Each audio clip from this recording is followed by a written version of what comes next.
First of all ఒక Java class తీసుకొని దీనికి అరే మ్యాక్స్ అని ఒక పేరు పెట్టారు.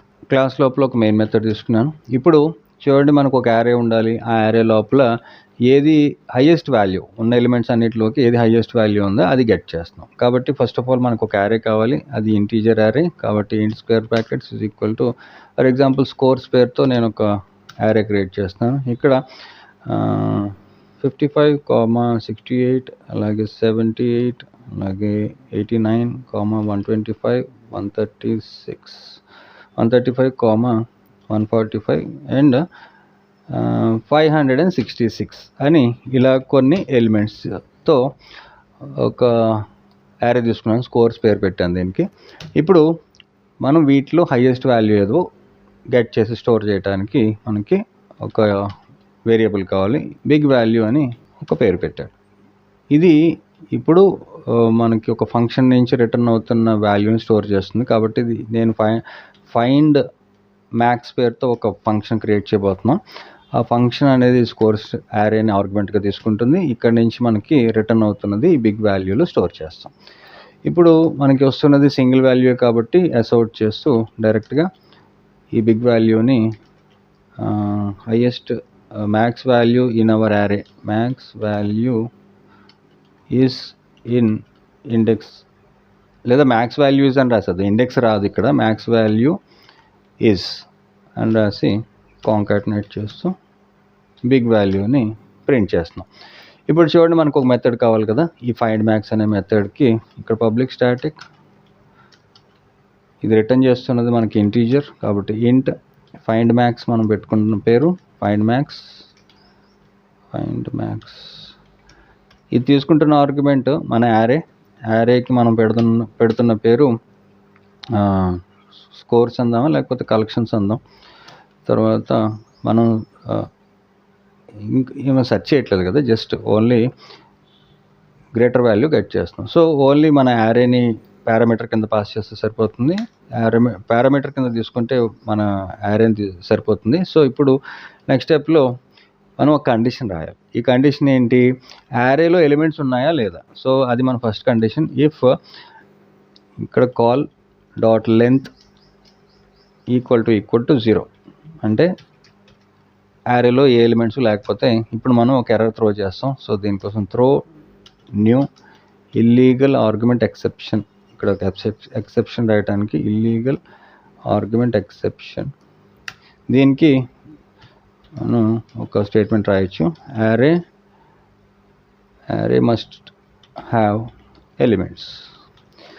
సో ఇప్పుడు నెక్స్ట్ స్టెప్లో మనకి మ్యాక్స్ వాల్యూ గెట్ చేసి దాన్ని స్టోర్ చేయడానికి మ్యాక్స్ పేరుతో ఒక వేరియబుల్ తీసుకొని, ఇది ఇప్పుడు మనం స్టార్టింగ్లోనే దొరికేసింది అనుకోండి. ఇప్పుడు మన యారే కాల్ కదా, ఈ కాల్కి ఇండెక్స్ పరంగా 0లోనే దొరికేస్తే అప్పుడు మనం ఈ మ్యాక్స్ని లూప్ రన్ చేయక్కర్లేదు.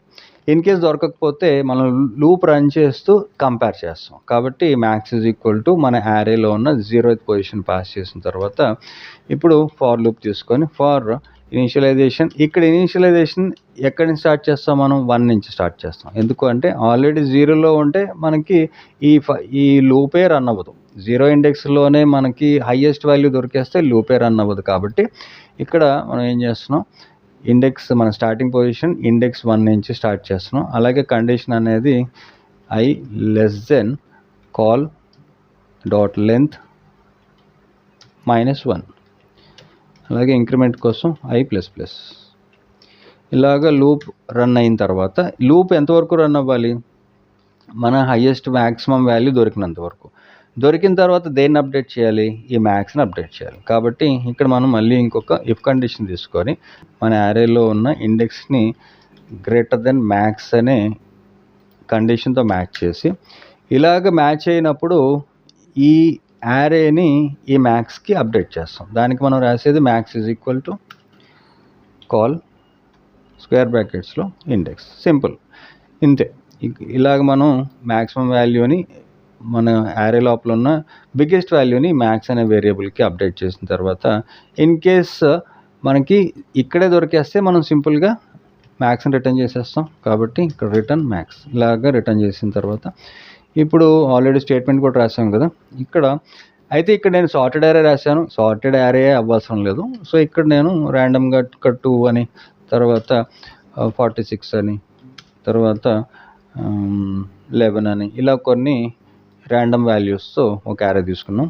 ఇక్కడ ఏదో ఎర్రర్ చూపిస్తుంది, ఎర్రర్ ఇక్కడ దీనికి సెమీకోలన్ ఇవ్వలేదు. ఇలా ఇచ్చిన తర్వాత దీన్ని ఇప్పుడు సేవ్ చేసి, ఇప్పుడు ఒకసారి మన ప్రోగ్రామ్ అంతా కరెక్ట్గా ఉంటే ఒకసారి మన ఫైల్ పేరు అనేది కంపైల్ చేయడానికి జావా-c, మన ఫైల్ పేరు array max.java. కంపైల్ చేసిన తర్వాత execute Java array max and read చేస్తే చూడండి మ్యాక్స్ వాల్యూ ఇస్ 566. చూడండి మొత్తం మన యారే అంతటికి కూడా హైయెస్ట్ వాల్యూ 566. ఫర్ ఎగ్జాంపుల్ నేను ఇక్కడ 949 రాశాను.